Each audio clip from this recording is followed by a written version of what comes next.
কেন পররাষ্ট্র সচিব পররাষ্ট্র উপদেষ্টা কি ঘুমাচ্ছেন নাকে তেল দিয়ে যে ওনাদের করতে ওনারা কারা? পুলিশ কাজ করতে পারে না কেন? এই রাজনৈতিক দলগুলোর কারণে। রাজনৈতিক দলগুলো এখনই পুলিশকে তাদের স্বার্থে ব্যবহার করার চেষ্টা করছে। দলগুলো ঠিক না, দলগুলোর কতিপয় নেতা কর্মী। আপনি যে কথাটা বলেছেন যে বাংলাদেশ শ্রীলঙ্কা বা তিউনিশিয়ার দিকে যাবে কিনা, দেখেন এই দুইটা জায়গায় ঘটনা ঘটছে কিন্তু অর্থনৈতিক বিশৃঙ্খলাকে কেন্দ্র করে, মানে অর্থনৈতিক ধসকে কেন্দ্র করে। এখনো পর্যন্ত বাংলাদেশে অর্থনৈতিক ধস সেভাবে আসে নাই।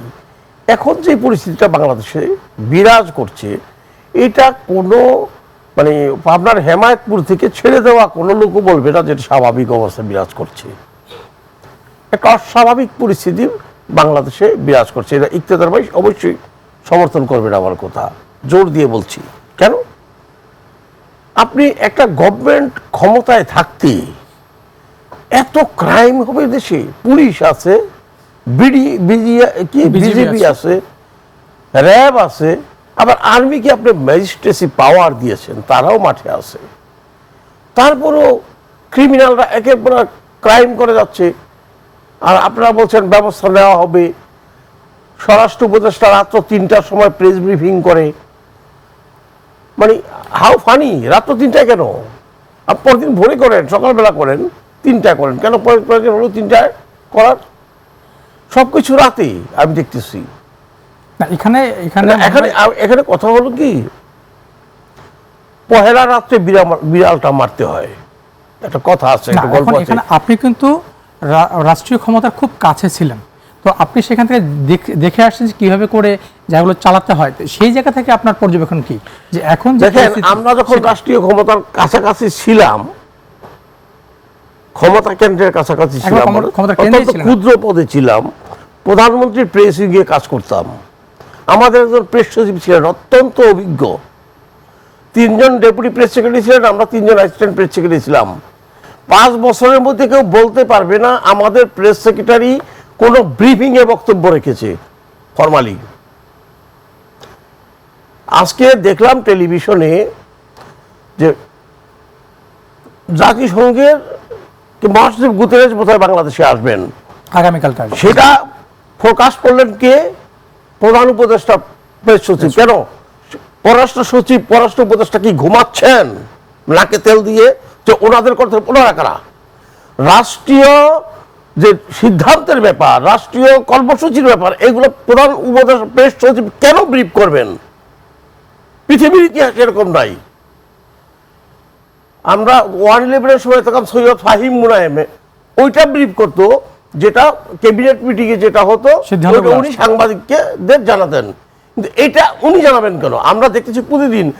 আবার বলে কি টেলিভিশনগুলো, বোধহয় আমরা টেলিভিশনগুলো কি মেরুদণ্ডহীন কিনা, একবার প্রেস সচিবের বক্তব্য প্রচার করে, একই খবরের মধ্যে একই বিষয়ে উপপ্রেস সচিবের বক্তব্য প্রচার করে। কেন? ওরা কি মন্ত্রী? ওরা কি উপদেষ্টা? আপনার বিশৃঙ্খলাটা কোথা থেকে আসে? আপনি যে বললেন আইন ও শৃঙ্খলা, আইন শৃঙ্খলা বললেন না, আর আইন যদি কেউ না মানে তাহলে শৃঙ্খলা থাকবে কোত্থেকে? নেই, সরকারের ভেতরেই নেই। প্রেস সচিবের তো কথা বলার কথা না।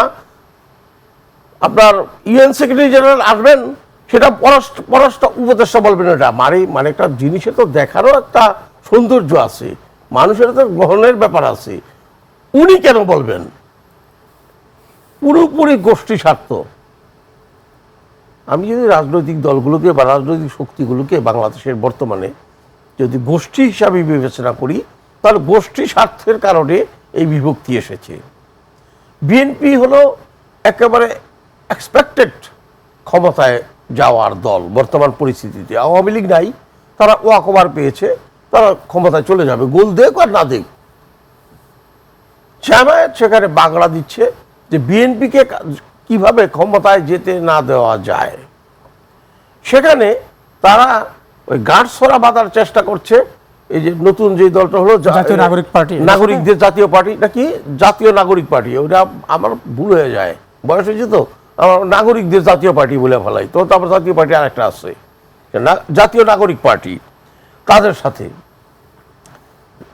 এই অবস্থায় এই স্বার্থের সংঘাতে যে এই গণঅভ্যুত্থানের যে আসল অর্জন, সেই অর্জন বোধহয় বিসর্জনে চলে যেতে পারে। ঐক্য বিনষ্ট হয়ে যেতে পারে। আর ঐক্য বিনষ্ট হয়ে গেলে আপনার নির্বাচন কবে হবে, কে দিবে, কারা করবে, তার কোনো কিন্তু ঠিক ঠিকানা থাকবে না। এক। দ্বিতীয় হইল যে নির্বাচনের পথে এখন আমি প্রধান বাধা দেখছি সংস্কার না, প্রধান বাধা হলো আইনশৃঙ্খলা পরিস্থিতি। এটাকে কন্ট্রোল না করে আপনি নির্বাচনের পথে হাঁটবেন কিভাবে? যখন নির্বাচন ঘোষণা হবে তখন দলগুলোর মধ্যে যে একাধিক ক্যান্ডিডেট আছে এক এক জায়গায়, তাদের মধ্যে সংঘাত সৃষ্টি হবে, খেয়াল করবেন, মারামারি হবে, খুনোখুনি হবে, আবার প্রতিদ্বন্দ্বী দলগুলোর মধ্যেও একই অবস্থার সৃষ্টি হবে, মারামারি হতে পারে, খুনোখুনি হতে পারে। এগুলোকে কন্ট্রোল করার জন্য পুলিশের যে পাওয়ার দরকার, পুলিশের যে শক্তি দরকার আর কি, সেই শক্তি পুলিশের কোথায়?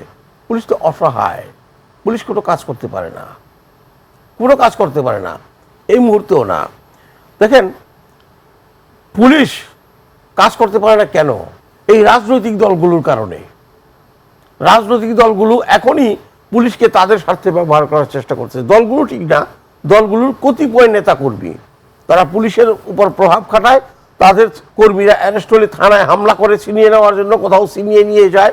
এই পরিস্থিতিতে পুলিশ ওই যে মবের কারণে পুলিশ একটু ভীত সন্ত্রস্ত, গুটিয়ে বিভিন্ন থানাতে হামলা তো প্রায় হচ্ছে আসলে, প্রায় হচ্ছে। তো সেই অবস্থায় আসলে এখন কথা হলো, এখন আপনি আর্মিকে ম্যাজিস্ট্রেসি পাওয়ার দিচ্ছেন, আমি তো পাওয়ার দেখতেছি না কোথাও।